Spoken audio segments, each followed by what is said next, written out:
Okay, friends, welcome back to On Location. I'm your host, Zara Durrani. It is such a privilege to be here in Cranbrook, and I'm sitting down with the wonderful Mayor Price. He has had such a public career as a public servant, from not just serving as the mayor of Cranbrook. Monsieur Wayne Price, brings over 30 years of local and provincial government experience to the mayor's chair. He was born and raised in Cranbrook, and he is very passionate about Cranbrook, the folks here, the tourism to Cranbrook, and I'm so grateful that you were able to squeeze us in, make time for us today. Thank you so much, sir, for welcoming us. My pleasure, and it's very nice to have you here, Zara.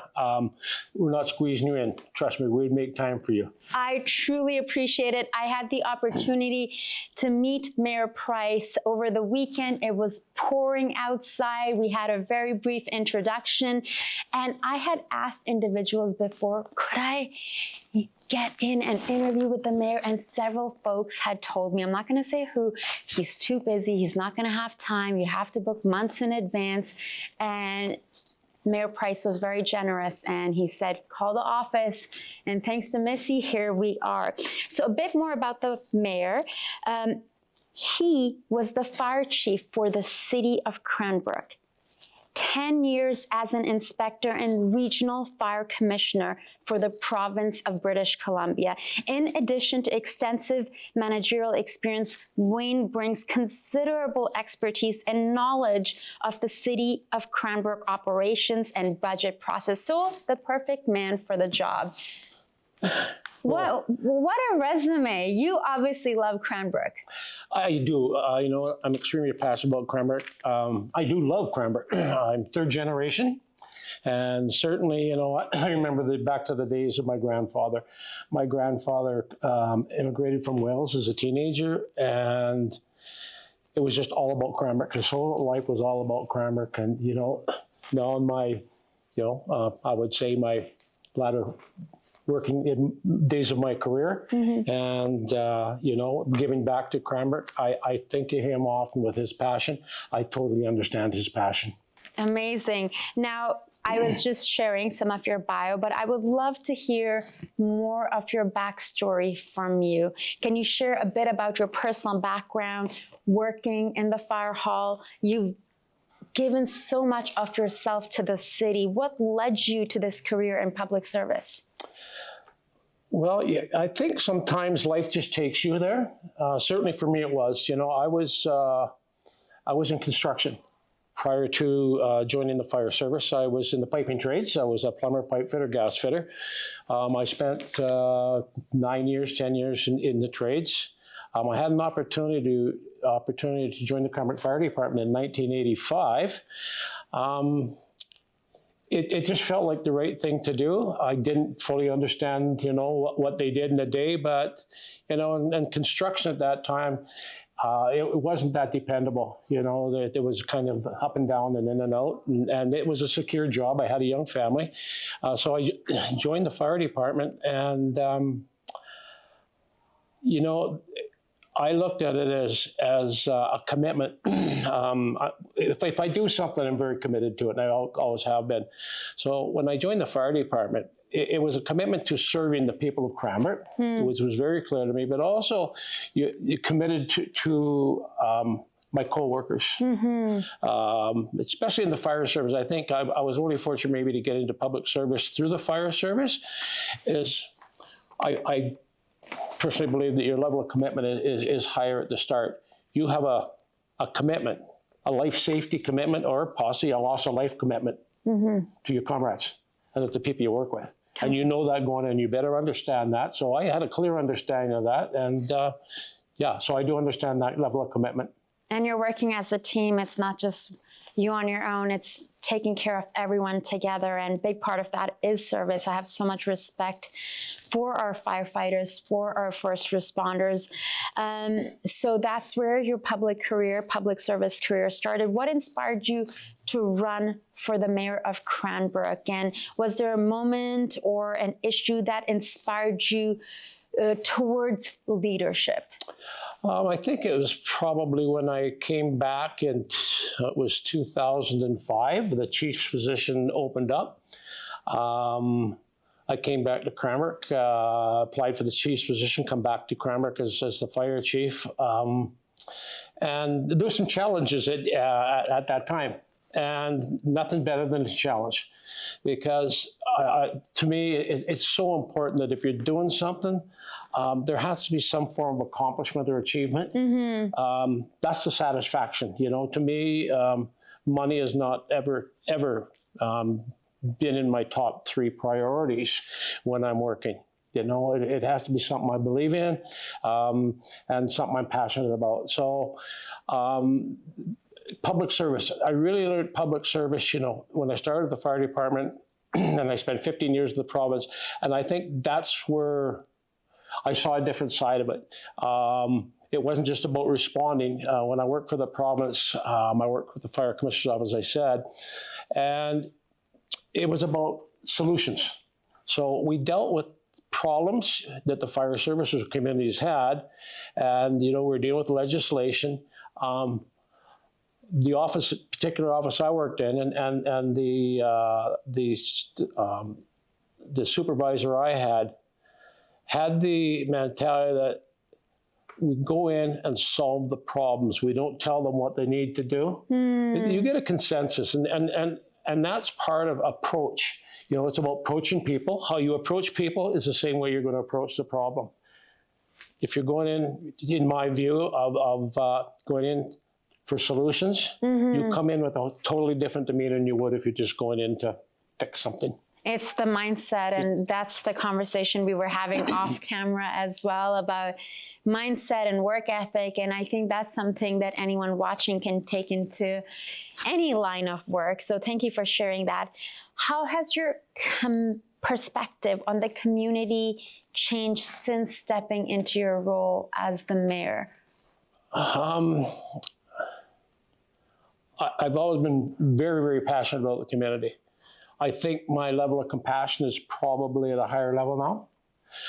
You see things, you know, probably at a different level. I was very fortunate with my career that when I came back as chief, I worked in the operations. I worked as a manager, so I understood that side. And then, you know, so you do have an understanding of operations. When you are mayor and council, your role is governance. And I was very fortunate too in the fire service, you know, that you have an understanding, you have an organizational chart. You know, there's certain processes you have to follow if you're going to be successful. And I see that now as mayor. You know, oftentimes I think councils can get into trouble, and you do see it, you know, across Canada from time to time, where they talk about dysfunction. And I think that's where the real clarity is missing. Certainly, I'm very fortunate. We have a very, very good council, a very strong council. Boy, from A to Z, you know, square pegs, round pegs, we've got them all. And I hear that they've been like counselors for like over 10 years or something. Exactly, you know, and I will say this with all sincerity. Every one of these council members is here for the right reason. There's no agenda. Nobody puts themselves up first or trying to, you know, get any gain out of it for themselves or their own pat in the back. This council is truly, every member here has that level of care and compassion for the community. So for me, it's very easy to work with them. They're fantastic to work with.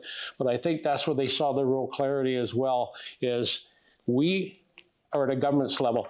Let the administrator oversee the operations, and things run a lot smoother. So, you know, it's like you get such a warm welcome. And everyone I've talked to about you, and people were asking me, what are the other interviews you're doing?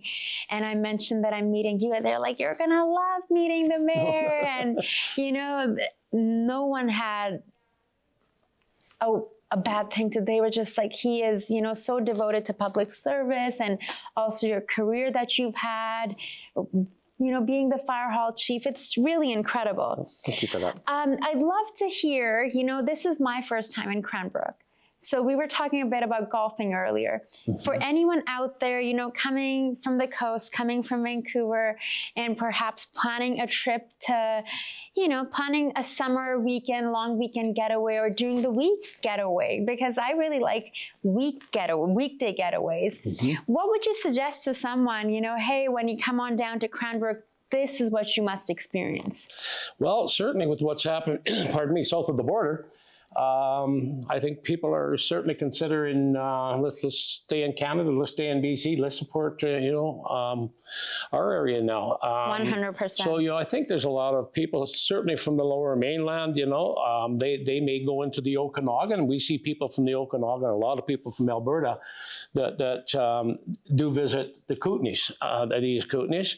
I would encourage people, you know, certainly from the larger centers, to visit Cranbrook. Come to Cranbrook and see what we have. Golf, we have, I believe, 10 golf courses within a 30-minute drive, and these That's are quality crazy. Golf courses. Wow. You know, you can golf for as cheap as $65 to $100 a round, cart included. I mean, and I know a lot of people from the coast that golf, or, you know, from Calgary, we're paying a fraction what they do. So golf, we have, you know, a number of lakes and streams within a 30-minute drive where for fishing, boating, swimming. A young couple actually moved in behind me a couple of years ago from Surrey. They'd never been out of Surrey, and their families were from Surrey. They took a chance of moving here for the young lady. She got a promotion, and she took the promotion at the hospital here. Husband was a plumber. He came here so he could. Anyways, he couldn't believe his day, because his day was an 11-hour day driving. He's up at 6:30 in the morning and, you know, getting home, whatever. But at the end of the day, they found a lifestyle that they just couldn't believe in. They'd work all day, drive, go home, and there they are. They're tired out. So that's their week. They got into fly fishing here. They'd never tried it before. They took some lessons. They're out on the river, St. Mary's River, and it's a unbelievable river for fly fishing, or out on some lakes, fly fishing when they get home at work at night until dark. Their whole life changed. So I'm a believer in mental health. You know, you look after your mental health first, because if you're not mentally healthy, you can't, you know, help others. So including your family. So certainly a mental health break. This area is absolutely perfect. Like you're talking about the golf course, we've got several golf courses, you know, that are out of the way like that, and literally the serenity. You hear nothing. You hear nothing. You know, you see wildlife around you. You got, you know, all different feels. You can go through areas that are cooler, and this might sound, you know, a little over the top, but quite frankly, I golf with a group out there fairly regularly, and we'll stop in certain areas and because the fragrances and whatnot. But the biggest thing we find here is how peaceful and quiet it is there. So, you know, I certainly appreciate people that are coming from the city. I've golfed in the cities. You've got traffic, you've got noise. It really isn't, and I'm seeing here too. You know, visit Cranbrook. Maybe visit and have a look at Cranbrook, and then you might want to move to Cranbrook. We see seniors and younger people that now can work from home. You know, it's a really good fit. It talk about, you know, a lifestyle choice. A lot of young people are moving from the Okanagan now because, especially, you know, if you can work remotely. Yeah. You know. Yeah, and you know, there's quite an influx from the lower mainland now into Vancouver. And let's be honest, Kelowna is probably more like Surrey used to be now. And, you know, because Surrey is probably the biggest community now in the lower mainland. So you see what the impact on the Okanagan. And a lot of people, like this lady you were talking to, I guess, want to get back to that small town feel. Yeah. Where you walk in somewhere, I was having lunch. I filmed an episode at Ella's, the Jamaican restaurant, interviewed Aletha. And I'm there, and, you know, in comes in who I didn't even recognize, Sean Penner. He was the parade director. And he's waving at me, and I'm like, I have no, and they're talking, and they're saying hello to each other. And And they said to me, they're like, Zara, this is Cranbrook. Everyone, you know, you got like close to 25,000 folks, and people are introducing me to so-and-so. You got, and I love that feel, and I've never had that. You know, I was mentioning to you as I came to your office, getting picked up at the airport by Christy from tourism, you know, she's like, don't worry, don't take a cab. Because I was planning on booking a cab. She's like, I'll pick you up. I'm like, are you sure? She's like, I'll pick you. And then she's like, do you need food? Do you need groceries? You're going to need something. Let's run to the supers. But just going above and just that little, it makes a world of a difference. Well, and that's kind of the smaller town. I mean, we're a small city, right? We're hoping we're beyond a town because we want to be a regional center. Of course, of course. But, you know, you're right there. We've had a number of employees, you know, move into the city over the past number of years. And, you know, what I'll do is we'll get a new employee, a new manager or something, and I can literally take them up to the golf course on the Thursday night if I'm golfing with a group and get them into that golf night. And then after you go for a Pepsi or something after you golf, and you introduce them to the people you know in there. Maybe a Friday after work, there's a local bar. A lot of the guys will go down and have a couple of drinks, take them down and introduce them there. I can guarantee you that individual goes up to that golf course and he's alone on a Friday afternoon. There's a group of those guys there. They're going to invite him to play. They don't forget. Same thing if he walks into, you know, an establishment alone. Call him over the table. So, you know, we do like to take care of our own, and then we would consider that if he's a friend of yours, he's a friend of mine, so he's one of ours. Yeah, he's one of our own. Love that. Thank you for sharing. What kinds of businesses or industries is Cranbrook looking to attract to help diversify the local economy? Yeah, that's an area that Cranbrook does struggle. We've lost our industrial tax base. We at one time, you know, had not a bad industrial tax base, but, you know, it was the old dirty industrial thing, and those you know, those types of jobs and businesses are gone now. Basically, we have a commercial and residential tax base. So taxation can be an issue, obviously, where tax dollars are coming either from the business or the homeowner. I believe that if you're going forward and you're looking at economic development in our city, and we can accommodate it, tech, you know, Tech is the world. Everything in the world today, you look at all the advances, tech is involved.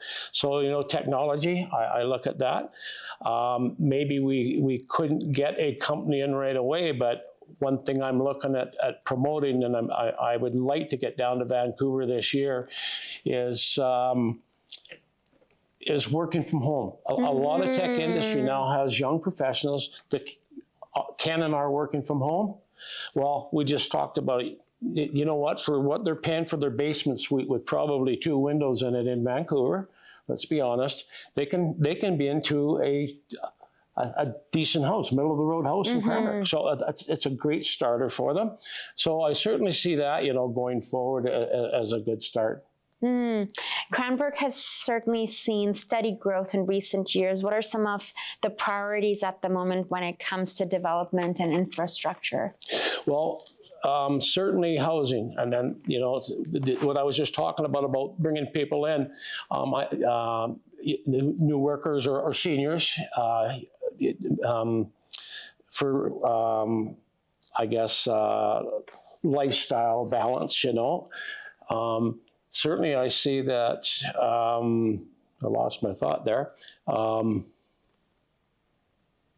And the story that you shared about the family from Surrey, that was a wonderful story. Yeah. Well, I think one of the issues we have right now is our housing supply. And that's across Canada, I think, pretty much right now. But certainly, if we're going to bring young professionals in, even from working from home, so if I went out and found somebody who was willing to bring 200 families in here, 200 jobs in here, we can't accommodate them right now because of the housing. So that is a priority. So it's changing. The market level housing is starting to take care of itself. It's correcting. So the contractors are taking care of that for us. But, you know, the rentals, We need more affordable rentals, but I think we also need some rentals that maybe if they're the market rate, certainly for young professionals coming in that just want to have a look at the area before they buy, and work a year before they make a decision. It fits very well, but the city's focus on housing right now. We struck a housing task force about 1.5 years ago, and so we looked at the housing continuum, and when you're looking at low cost or affordable, the municipality, it's really tough to be in the game. You need to be subsidized, so the province has to play a role there. But certainly our role for Cranbrook, we may have some city property available where we can partner, and we want to focus on the middle kind of worker, so the low-income worker. So working families. I would love to see more of a co-op type system where we have a lot of lower wage level jobs. So our service industry, a lot of it right now, if you drive down the strip or go down the businesses in our downtown area, pretty well wherever there's more than 5 employees, they are minimum wage to $20, $22 an hour jobs. They're not going to ever get into a house. So both, you got 2 people in a household working at that, they still can't get in. So I would like to see a housing situation where Cranbrook can be part of it. Maybe we put in the land and we have a housing co-op where we will rent that to these people over the years, whatever the rent would be. And when they pay it off, we sign it over. They're going to have something at the end of the day when they're 65 or 70 years old. My biggest fear right now, and this is right across Canada with the rental, it's apart, and they're building rental. I don't think people are really understanding that's a quick fix for today, what's happening there. But what's going to happen when these people hit 65 and 70 years old? Because they have no assets, no pension plan. Where are they going? And they won't be able to afford that rent anymore because there's no income. We're going to have seniors on the street. So, I think the co-op thing is an answer, so that you have to work towards, getting them into their home. And I also think that, when they see an opportunity like that, they get in, they're going to be more aware and appreciative of it. So the caring of the property is going to be at a much higher level as well. Completely. Thank you so much for sharing that. And especially for a lot of artists or contract workers. I'm a contract worker, and I'm not salaried. So I'm in a rental. And that's it. And if I tell you the Vancouver rental situation, someone was telling me that, I was paying $900,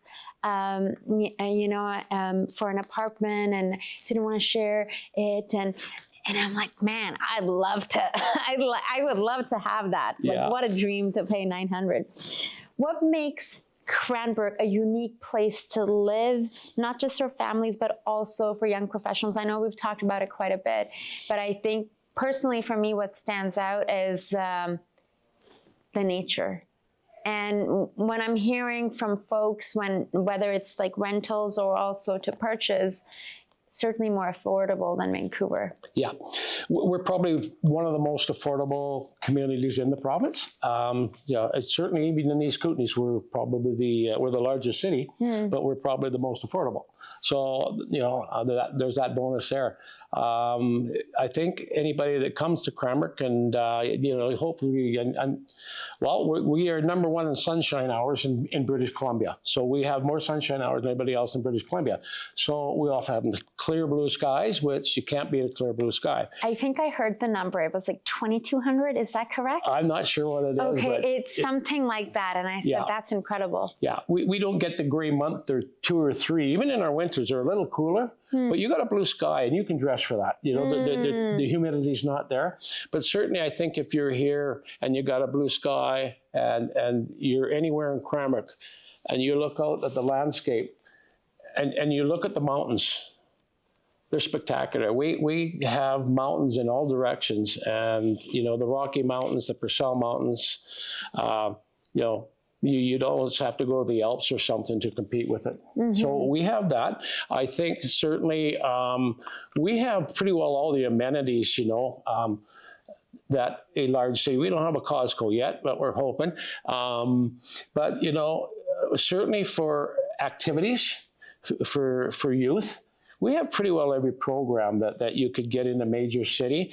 It's going to take you one song on the radio to get your child from home to there it is. It's, you know, it's a short drive. So that's a bonus. Again, if you want an active, healthy lifestyle, you can't beat Cranbrook. You know, I look at biking, whether, you know, it's on a road, on trails, whatever. There's people that come, well, we're coming from the U.S., but right across Canada, but a lot of them out of the U.S., they come up here and they just come in on a route maybe they have and try it here. And I've heard nothing but the word spectacular. Yeah, so. Thank you so much, sir. Anytime, and thank you so much. Thank you so much for your time. I truly appreciate it. Thank you all for joining and for tuning in. This is On Location. Currently, we're here in Cranbrook. And once again, much gratitude to Mayor Price for his service, for his time today.